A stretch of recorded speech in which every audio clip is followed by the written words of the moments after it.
Maksud penanda wancana ialah kata atau frasa yang digunakan untuk menghubungkan ide, hujah, pandangan, atau maklumat dalam suatu teks atau ucapan bagi memastikan kesinambungan dan perkembangan pikiran yang lebih teratur dan jelas.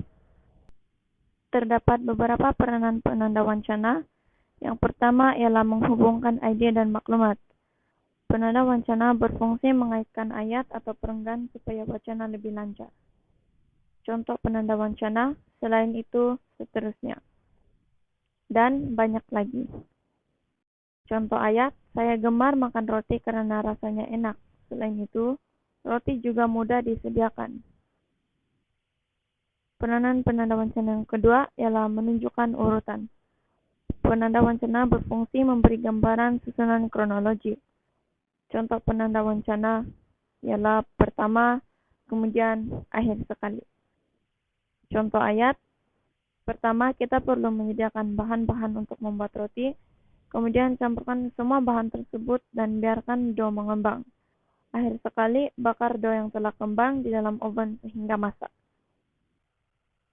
Peranan seterusnya adalah memberi penekanan. Penanda wancana menonjolkan isi penting yang ingin ditegaskan. Contoh penanda wancana, sesungguhnya, jelas lagi nyata, paling penting, dan secara khusus. Contoh ayat, sesungguhnya kajian ini menunjukkan bahwa tahap pencemaran meningkat secara ketara. Yang keempat, menyatakan sebab dan akibat. Penanda wancana menjelaskan hubungan sebab musabab. Contoh, oleh itu, maka akibatnya. Contoh ayat, berdasarkan dapatan kajian, terdapat kekurangan sumber air bersih. Akibatnya, penduduk di kawasan tersebut terpaksa bergantung kepada air yang tidak terawat. Peranan penanda wancana yang seterusnya ialah membanding dan membezakan. Penanda wancana menunjukkan perbandingan atau perbezaan ide, hujah, atau pendapat. Contoh penanda wancana membanding dan membezakan ialah walau bagaimanapun dan sebaliknya. Dan terdapat banyak lagi penanda wancana membanding dan membezakan.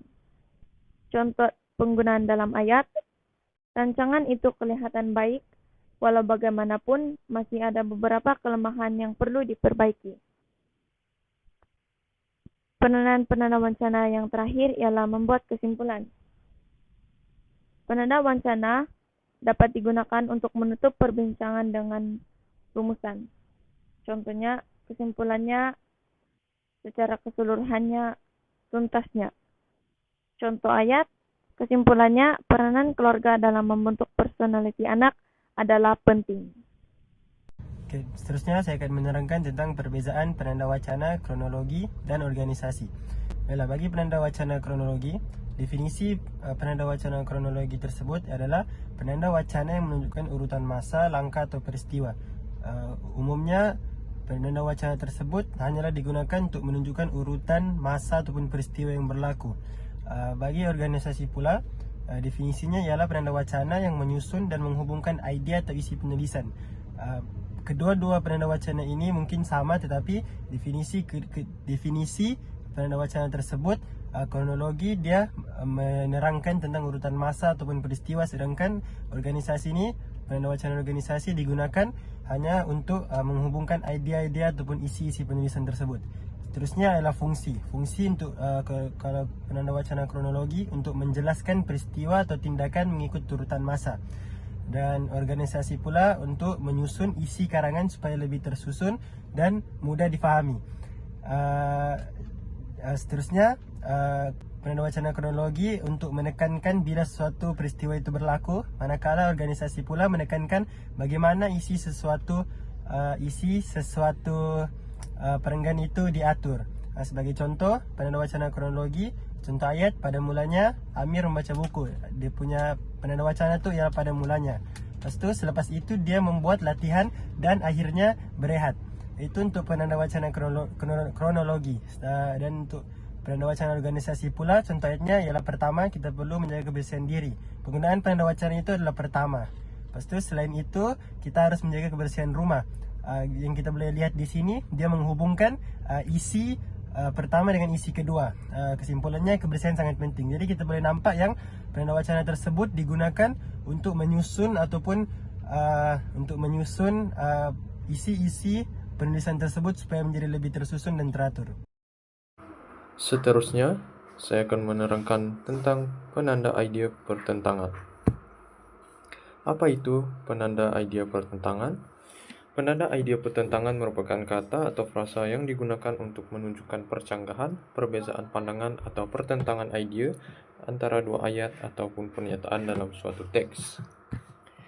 Ini merupakan beberapa contoh penanda idea pertentangan, yaitu yang pertama, namun begitu, sebaliknya, dan akhir sekali walau bagaimanapun. Saya berikan contoh ayat penanda wacana pertentangan.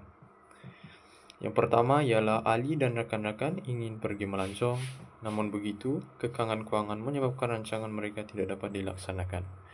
Seterusnya, Hafiz sangat suka melakukan aktiviti lasak, sebaliknya Roy lebih suka bermain permainan video di rumah. Dan akhir sekali, jadual Fahmi sangatlah padat, walau bagaimanapun Fahmi sangat bijak dalam mengurus waktu. Baik, kita dapat lihat pada ayat pertama, penanda idea pertentangan digunakan yaitu namun begitu.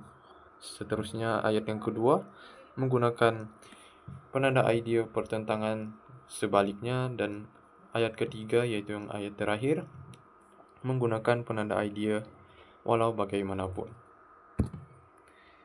Dan rumusan bagi penanda idea pertentangan ialah penanda idea pertentangan sangat penting dalam memperlihatkan percanggahan antara dua idea atau fakta dalam penulisan, sekaligus menjadikan hasil penulisan lebih tersusun dan memberi impak kepada pembaca. Seterusnya adalah idea saya, iaitu kepentingan penanda wacana. Yang pertama, kita dapat menyusun dan menghubungkan idea, iaitu kita dapat membantu menyampaikan isi ataupun hujah secara teratur. Yang kedua adalah kita dapat menjelaskan hubungan antara ayat.